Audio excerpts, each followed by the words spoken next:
Agora, indo ao campo de batalha, quem acompanha mapas da Operação Militar Especial vai ver ali que a Rússia, nos últimos... Acho que todo mundo percebeu que os avanços russos deram uma acelerada, né? Então, a Rússia está basicamente tomando uma cidade por dia ali naqueles arredores de Bakhmut.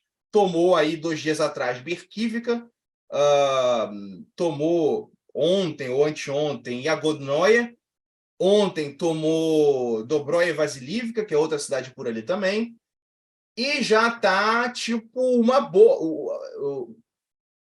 O avanço russo já está parecendo tipo uma mandíbula, né, ao redor de Bakhmut.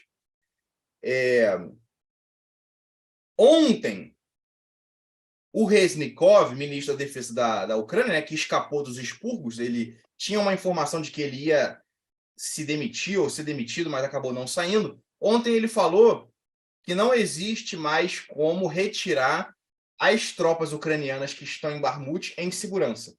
Ou seja, até dá para tentar tirar o pessoal dali, mas uma parte vai ficar no chão, vai ficar pelo caminho, né? Porque a cobertura de fogo russa naquele corredor, que é a última saída para escapar de Bakhmut, a cobertura de fogo russa é total. Eu não sei se a Rússia vai fechar completamente o caminho, porque aí quem leu Sun Tzu vai lembrar que Sun Tzu orienta a nunca cercar completamente o inimigo, a sempre deixar um meio de fuga, porque o inimigo, sem meio de fuga, ele luta mais desesperado, com mais afinco, né? Luta com mais força. Então, talvez os russos deixem ali um meio de fuga para os ucranianos tentarem fugir e eles aproveitarem para atingir esse pessoal com artilharia pelas costas mesmo, e aí dizimar boa parte, e o resto eles atacam com uma possível ofensiva, etc.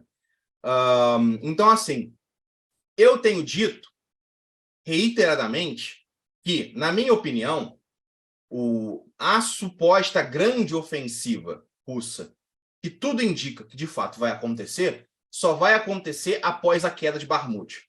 Porque a queda de Bakhmut vai liberar um grande número de tropas russas que estão participando da conquista do cerco à cidade e que vai bagunçar as linhas de defesa ucranianas. As linhas ficarão abaladas ali naquela região Donetsk e Lugansk, porque muitas vezes quando você rompe uma linha de frente, mesmo que você rompa num ponto, né, muitas vezes os defensores em outros pontos da linha são forçados também a recuar para não serem cercados.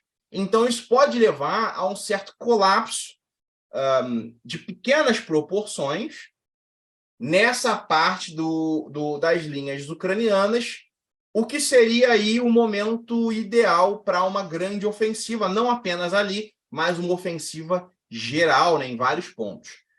Dando suporte a isso é o fato de que diariamente, e de mídias confiáveis, de mídias pró-russas, de mídias chinesas, também de mídias ocidentais, todo mundo falando na concentração de tropas russas em várias partes das fronteiras do país, apenas esperando, esperando, esperando. Ali em Briansk, se eu não me engano, inclusive construíram um hospital de campanha, né? Um indício, né? Um indicativo de que vai haver uma ofensiva é a construção de hospital de campanha, né? Porque vai ficar na retaguarda e é para onde vai ser levado o pessoal ferido, né? Durante a ofensiva, etc. Né? Vai ser levado para a retaguarda, sinal de que tende a haver uma ofensiva. Por que não aconteceu antes?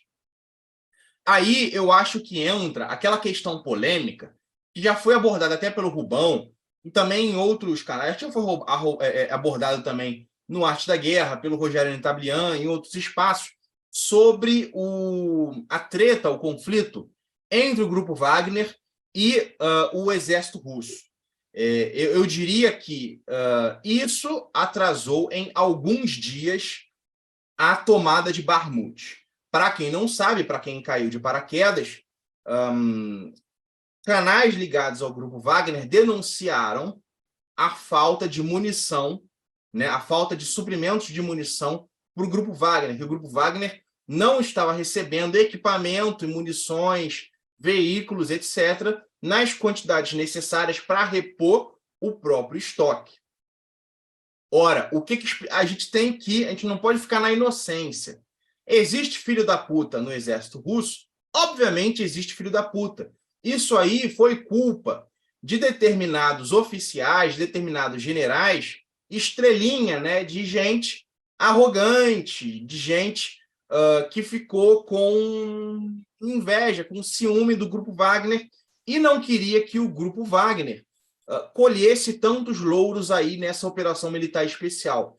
Porque a popularidade do grupo Wagner dentro da Federação Russa está maior até do que das Forças Armadas da Federação Russa. Então, alguns oficiais ficaram aí com ciúminho, ficaram com o nariz empinado e começaram a tentar sabotar o grupo Wagner. Isso aconteceu mesmo. E isso só parou porque o problema já foi resolvido, segundo o Prigozhin, tudo foi normalizado já. Isso só parou exatamente por conta das denúncias dos canais de Telegram do grupo Wagner, que chegaram na mídia russa e as televisões russas, a TV russa, a mídia russa, começou a propagar isso, a divulgar isso, para exigir a normalização da situação. Então, se isso não tivesse acontecido, é possível que, eu não posso dizer que Bakhmut já teria caído, mas certamente as coisas já estariam adiantadas. E aí entra a questão, tem também avanços em Donetsk, tem avanços em várias outras partes do fronte também nesses últimos dias, até em Kharkov e por aí vai. Entra a questão de Belarus. Bem, hoje houve várias notícias, várias informações em relação a Belarus, informações perigosas, informações complexas.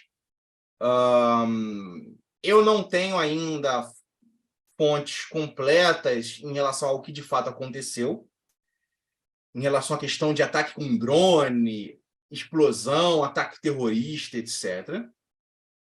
O que parece mais confiável, por enquanto, é que de fato houve uma escaramuça na fronteira entre Ucrânia e Belarus e que um soldado ucraniano morreu.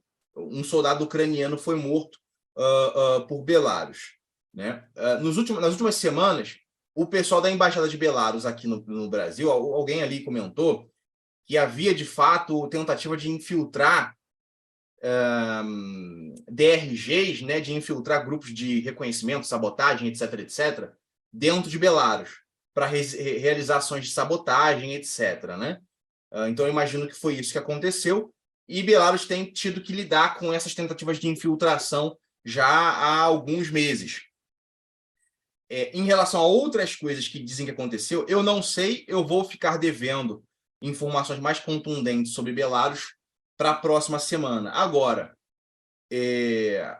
todas essas escaladas para cima de Belarus simplesmente vão aumentar o patamar de apoio de Belarus à Rússia. Eu não considero ainda suficiente isso que aconteceu para que Belarus entre militarmente na Ucrânia.